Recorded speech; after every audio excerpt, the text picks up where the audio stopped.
My mother-in-law secretly insulted me for years, so I tricked her into revealing her true colors to my husband. As a result, we moved out, tried counseling, and I got pregnant. Now, my mother-in-law is apologizing. Hey people. I met my husband during our time at university, where we were both studying psychology. Our initial connection was purely academic. We were often paired together for projects and study groups. Over time, our shared interest led to a friendship that saw us spend much of our free time together. We would hang out after classes, explore campus spots, discuss our coursework, and share our thoughts on various psychological theories. This routine went on for the better part of our university years. As we entered our final year, our relationship evolved. We both realized that our feelings had grown deeper, and we fell in love. This romantic connection brought a lot of happiness into our lives, making our bond even stronger. We finished the final year of university while balancing our academics with our relationship. After graduating, we dated for 2 more years, carefully considering our future together. By then, we were certain that we wanted to spend our lives together, so we decided to marry. My family situation was somewhat complex. My parents had divorced years ago, and my mother had passed away a few years before I met my husband. I only had my father, who, despite the past, was supportive and happy for us. My husband's family was different. He had been raised by a single mother who had devoted her life to him. She was also supportive of our decision to marry, understanding how much we cared for each other. Our wedding was a simple affair, only our closest friends and family attended the ceremony. It wasn't as grand as our friends expected it to be, but it was perfect for us. Before we got married, we discussed living arrangements, specifically regarding my husband's mother.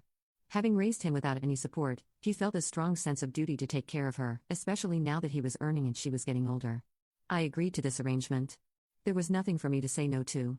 I understood where he came from and respected his dedication to his mother.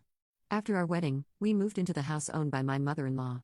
She had lived there for many years, and it made sense for us to join her rather than find a new place. Living with her turned out to be easier than I had initially expected. She was an independent woman who largely kept to herself. She rarely needed my help. She'd go out of her way to cook for us, and it felt like a small, happy family. She and I mostly spoke during our evening tea sessions in the backyard. We spoke about my work, her work back in the day, and even her dating life. I thought I found myself a new friend. She wasn't in my way, and I appreciated the balance we managed to strike in our living arrangements. How wrong I was. My husband and I enjoyed our Saturday date nights, which had become a tradition for us. Whether it was stepping out for drinks, partying with friends, or simply grabbing dinner by ourselves, these evenings were a special time for us to reconnect. One week, however, our plans were interrupted when my mother-in-law mentioned she wasn't feeling well. Out of concern, we decided to stay back with her. The following weekend, she expressed a desire to go shopping for her friend's son's wedding and wanted us to accompany her. We agreed, turning our usual date night into a shopping trip. The next week, I felt a bit dizzy from the heavy workload at my job. My mother-in-law noticed and told my husband to stay home to look after me. I appreciated her concern, but it started to feel like our date nights were being sidelined. For nearly 2 months, various reasons kept coming up, preventing us from going out on our date nights. Whether it was her health, errands, or other concerns, our Saturday evenings were consistently occupied. I found it disheartening, as those moments alone with my husband were precious to me. One week, she offered to cook for us, suggesting we stay in. I decided it was time to speak up. I firmly told her that we hadn't been out on a date in a long time, and I wanted to go out with my husband that evening. She didn't object, but her smile was strained. I saw how her eyes stayed on us until we got in the car and left. She was not at all happy. We enjoyed our night out, but upon returning home very late, we found my mother-in-law waiting by the door. She said she was worried about us and added that staying out late made her very restless. She felt like she'd lose us. I saw how this affected my husband. It made him very sad. It was no surprise when he suggested we should avoid going out in the evenings and plan our dates in the morning instead. This change was difficult for me. Our date nights were more than just time away from home, they were about maintaining a special connection in our relationship. Shifting to morning dates didn't feel the same, but I didn't want to trouble my mother-in-law either. We were still spending time together, so the timing was no big deal for me. We adapted by finding new entertaining date options. Morning brunches, afternoon outings, and midweek lunch dates became our new routine. It kept the peace in our household, and we realized that we were going on dates more frequently. I only had my mother-in-law to thank. That weekend, my husband planned to go out with his friends on a camping trip. The boys had been planning for a long time. My mother-in-law and I gave him a hearty send-off and came back to watch some Netflix. She made potato wedges and dessert while I brought some rosé wine that she liked.